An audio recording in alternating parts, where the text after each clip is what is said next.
Di video kali ini aku akan membahas mengenai Pilgrim Airlines, sebuah maskapai asal Amerika Serikat yang resmi beroperasi di tahun 1962.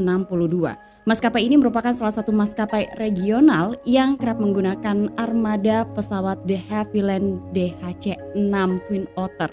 Lantas, di tahun 1982, maskapai ini tiba-tiba saja mengalami sebuah insiden besar. Tanggal 21 Februari 1982, Pilgrim Airlines dengan nomor penerbangan 458 terjadwal untuk terbang dengan rute Bandara Internasional LaGuardia, New York menuju ke Bandara Logan, Boston. Penerbangan itu terjadwal untuk singgah di 3 tempat. Yang pertama adalah di Stratford, kemudian ke New Haven, dan Groton. Di dalam penerbangan itu ada 2 orang pilot. Yang pertama adalah seorang kapten bernama Thomas Prinster, 36 tahun. Kemudian ada seorang first officer bernama Lyle Hogue yang berusia 27 tahun. Mereka akan menerbangkan pesawat DC-6 Twin Otter. Pesawat itu terbang dengan normal dari bandara asalnya LaGuardia, New York menuju ke beberapa persinggahan hingga akhirnya pesawat itu mendarat di Bandara Groton. Di sana pesawat singgah sesaat, kemudian semuanya bersiap kembali untuk mengudara. Pada pukul 15.10 sore waktu setempat, pesawat Twin Otter itu kembali mengudara. Pesawat itu terjadwal untuk terbang ke Boston. Ada 12 orang di dalam pesawat, 2 pilot dan 10 orang penumpang tanpa adanya pramugari. Ini adalah sebuah penerbangan pendek, hanya sekitar 40 menit saja. Sesaat setelah pesawat itu lepas landas, pesawat mulai naik ke ketinggian 1000 kaki. Kemudian masuk beberapa instruksi dari menara kontrol. Pesawat terus naik hingga ke ketinggian 4000 kaki. Kondisi cuaca di bulan Februari itu terbilang cukup dingin. Pada saat itu terjadi hujan dan adanya gumpalan awan di ketinggian sekitar 3000 kaki. Suhu sekitar 3 derajat, hujan turun, dan kabut juga menghalangi visual dari para pilot. Karena kondisi cuaca, maka saat itu kedua pilot memastikan kondisi kaca depan agar tidak tertutup lapisan es tipis ataupun kabut. Sehingga yang terjadi pada saat itu first officer mengatakan kepada kapten untuk melakukan pemeriksaan kaca depan. Kapten memerintahkan kepada first officer-nya untuk mengaktifkan de-icing. Nah, first officer mengikuti instruksi dari kapten. Ia mengaktifkan de-icing, tapi ternyata tidak ada yang berubah di kaca depan pesawat itu. Kaca pesawat masih terlihat berembun atau ada lapisan tipis. Awalnya first officer yakin hanya kaca depannya saja yang tidak terpengaruh dengan proses de-icing. Tapi ketika ia bertanya kepada kapten, hal yang sama terjadi pada bagian kaca depan di hadapan kapten. Maka kemudian first officer mencoba untuk menonaktifkannya lagi dan kembali mengaktifkannya lagi untuk memastikan apakah de-icing ini berjalan dengan normal. Tapi sayangnya saat itu tidak ada yang berubah. Nah, saat itulah ternyata first officer mulai merasa ada sesuatu yang tidak beres dengan de-icing di penerbangan tersebut. Ketika ia memutuskan untuk menonaktifkan sistem itu, tiba-tiba ia mencium bau alkohol yang menyengat. Ia sempat berkata kepada kapten, tapi kemudian mereka berdua tidak menghiraukan lagi munculnya bau alkohol yang cukup pekat. Tapi hanya dalam hitungan detik, tiba-tiba first officer menyadari bahwa ada asap berwarna putih. Asap itu tipis dan keluar dari bagian bawah kolom kontrol. Mereka cukup kebingungan karena sebelumnya mereka tidak pernah melihat situasi semacam itu. Bau alkohol dan asap yang semula berasal dari ruang kokpit terus menjalar atau menyebar ke kabin penumpang. Saat itu para penumpang mulai batuk-batuk karena mereka merasa sesak. Adanya asap yang semakin lama justru semakin menebal. First officer melihat situasi penerbangannya tidak beres. Ia langsung melapor kepada ATC dan mengatakan sepertinya penerbangan 458 mengalami sebuah kebakaran, tapi saat itu mereka belum mengetahui apa yang sebenarnya terjadi. Hanya saja ia menggambarkan kepada ATC bahwa asap terus memenuhi kabin dan juga kokpit. Yang ingin dilakukan kapten tentu saja melakukan pendaratan darurat setelah mengetahui penerbangannya mengalami masalah. Hanya saja untuk tiba di bandara asal mereka sudah terlalu jauh, sehingga kapten memutuskan untuk melakukan pendaratan darurat di Rhode Island yang jaraknya hanya sekitar 12 mil dari posisi pesawat. ATC memberikan vektor, tapi penerbangan 458 hanya memiliki waktu yang sangat singkat untuk bisa melakukan pendaratan darurat. Maka tindakan yang dilakukan kapten adalah mendorong yoke dan membuat pesawat itu turun dengan sangat cepatnya. Namun kondisi asap saat itu terus menebal. Belum lagi kaca dengan lapisan es tipis membuat pilot sulit untuk melihat keluar jendela. Ada lapisan es, kondisi cuaca dingin, dan pada saat itu para pilot sudah tidak bisa lagi melihat instrumen di kokpit. Asap di dalam kabin dan juga kokpit terus menebal. Bahkan sampai-sampai kedua pilot ini sudah tidak lagi bisa berkomunikasi satu sama lain. Ada ide yang muncul dari first officer untuk membuka kaca jendela kokpit yang ada di sebelahnya untuk mengeluarkan asap dari ruang kokpit. Nah, ketika jendela dibuka saat itu ternyata first officer mulai mendapatkan udara. Hal yang sama dilakukan oleh captain. Captain juga membuka jendela di sebelahnya. Nah, meskipun ruang kokpit bisa dibuka kacanya dan tidak mempengaruhi tekanan di pesawat Twin Otter ini, tapi masalahnya hal berbeda terjadi di kabin penumpang. Para penumpang ini jelas tidak bisa membuka kaca jendela. Salah seorang penumpang saat itu nekat untuk memecahkan kaca jendela agar mereka bisa mendapatkan oksigen. Para penumpang yang awalnya merasa tercekik, paru-parunya mulai penuh dengan asap, sedikit bisa bernafas lega. Dan pada saat itu mereka sangat ketakutan. Mereka bukan hanya berteriak, tapi mereka juga berdoa semampunya agar mereka bisa selamat. Yang luar biasa yang dilakukan oleh para pilot adalah pada saat situasi sangat kacau di dalam penerbangannya, mereka tidak lagi mementingkan nyawa mereka. Tapi para pilot ini berupaya untuk bisa mendaratkan pesawatnya dengan aman agar para penumpang semuanya selamat. Selain dihadapkan dengan kepulan asap yang semakin lama semakin menebal, ternyata kedua pilot ini juga mulai dihadapkan dengan api yang berkobar di lantai kokpit. Saat itu, api berkobar sangat besar dan mulai menjalar ke kabin penumpang. Sebenarnya pada saat itu ada alat pemadam kebakaran yang diletakkan di belakang kursi pilot. Tapi karena panas yang sangat menyiksa, saat itu first officer maupun captain sudah tidak bisa lagi mengambil alat pemadam kebakaran. Sehingga pada saat itu suhu di kokpit maupun di kabin penumpang terus meningkat. Beberapa saat kemudian posisi pesawat sekitar 11 mil dari tempat pendaratan daruratnya. Namun kedua pilot mulai merasa tubuh mereka terbakar. Bahkan pada saat itu harapan untuk membawa pesawat itu bisa mendarat dengan normal sempat hilang. Kedua pilot percaya bahwa mereka tidak punya cukup waktu untuk bisa membawa pesawat itu ke darat. Selain kondisi pesawat yang terbakar, saat itu penerbangan juga tidak stabil. Hidungnya kadang naik ke atas, kadang turun ke bawah, kadang berbelok ke kiri. Penerbangan itu benar-benar tidak stabil.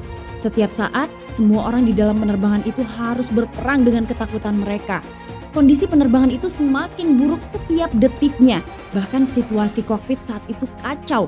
First officer kemudian sudah tidak bisa lagi melihat ke sisi captain. Apakah captain sedang mengendalikan pesawatnya atau tidak? Yang jelas ketika ia melihat kolom kontrol di hadapannya, ia kemudian mengambil kolom kontrol itu merasakan apakah captain masih mengendalikan penerbangannya.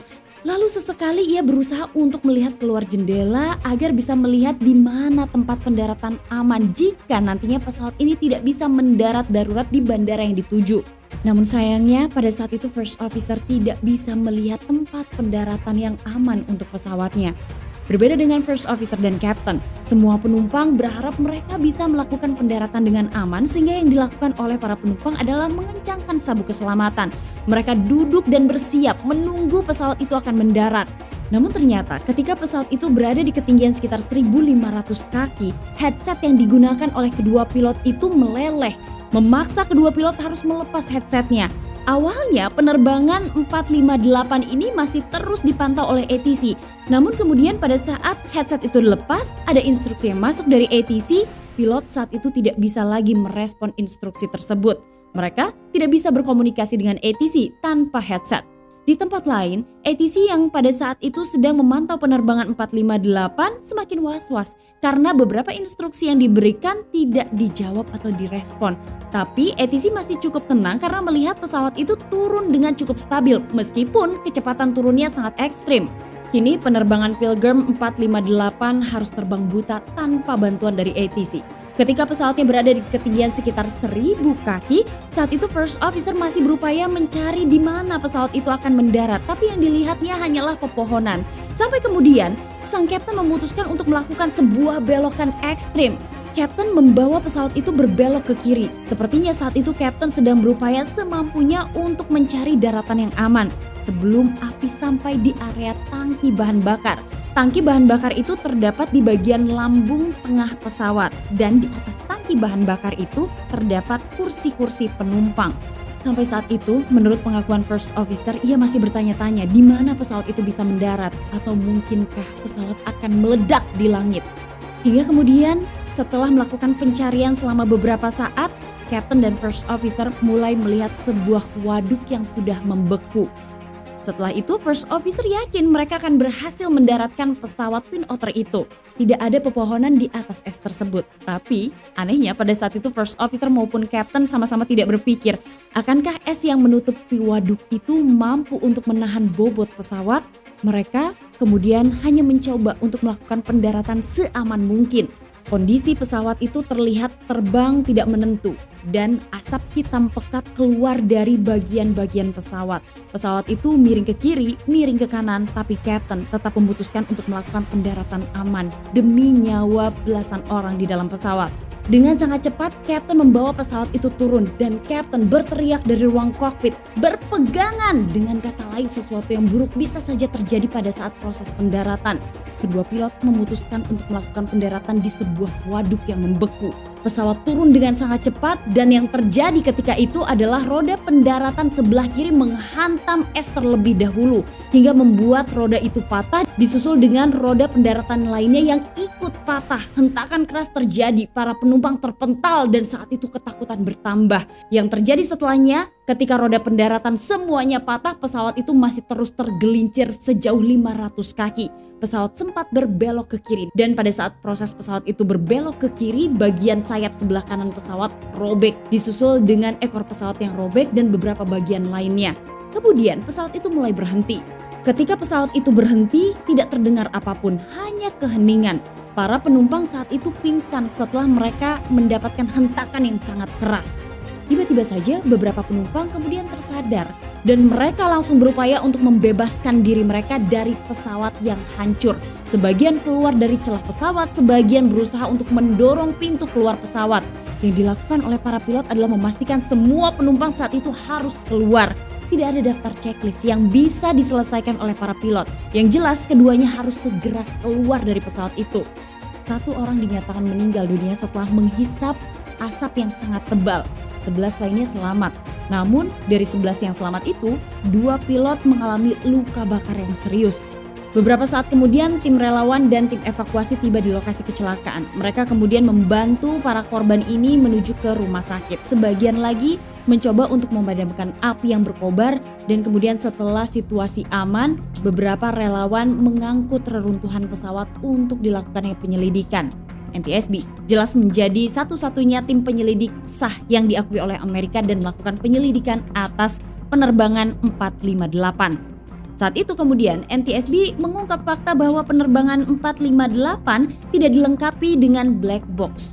Maka kemudian mereka hanya bisa memintai keterangan-keterangan saksi. Namun saat itu pilot tidak bisa dimintai keterangan. Hanya saja mereka bisa mengandalkan keterangan dari ATC yang mengatakan kurang dari 20 menit setelah pesawat itu lepas landas, ternyata pilot melaporkan kondisi darurat di dalam penerbangannya. Dan kecelakaan itu sendiri terjadi pada pukul 3:45 sore waktu setempat. Beberapa hari kemudian first officer mulai pulih dan ia mulai dimintai keterangan. First officer mengatakan bagaimana rentetan kejadian pada saat terbakarnya pesawat. Ia mengatakan setelah ia mengatur de-icing di pesawat, tiba-tiba saja ia mencium alkohol, kemudian ia melihat adanya asap tipis. Mendengar pernyataan dari first officer, kemudian tim investigasi NTSB langsung mengarahkan fokus mereka pada anti-ice yang ada di dalam pesawat. Investigasi saat itu terfokus pada sistem de-icer kaca depan. Sistem ini diketahui terdiri dari reservoir polietilen yang menampung isopropil alkohol, kemudian pompa listrik dan nozzle untuk menyemprotkan alkohol ke kaca depan dengan tigon pipa yang mengalir dari reservoir ke pompa dan dari pompa ke nozzle semprot. Ternyata setelah diselidiki, de-icer di dalam penerbangan 548 ini memiliki riwayat kebocoran akibat ketidakcocokan tabung tigon dengan isopropil alkohol. Nah, paparan itu akhirnya menyebabkan ujung tabung menjadi mengeras. Ujung pipa yang rusak tidak lagi terpasang erat pada titik pemasangannya dan terkadang dapat terlepas sepenuhnya. Nah, untuk memperbaiki kebocoran itu, maka kru maintenance harus secara berkala memotong ujung pipa yang mulai mengeras. Ternyata bukan hanya mulai mengeras, tapi ujung pipa mulai tidak beraturan dan kru maintenance harus memasang kembali pipa yang baru dengan cara memotong pipa yang ada. Namun apa yang dilakukan oleh kru maintenance itu jelas akan memperpendek panjang dari pipa yang tersedia.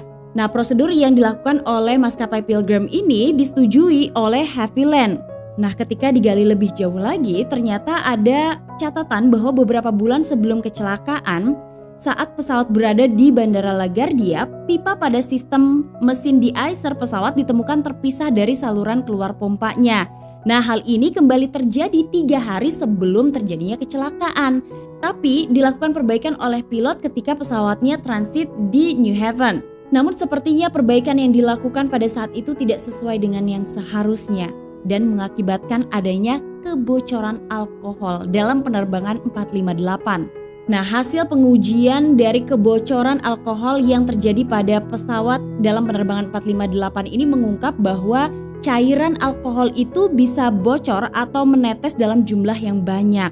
Jika pompa diaktifkan tanpa pipa dihubungkan ke stop kontak, pompa itu akan menyemprotkan cairan sejauh 7 kaki. Nah, cairan ini ternyata merupakan cairan yang mudah terbakar.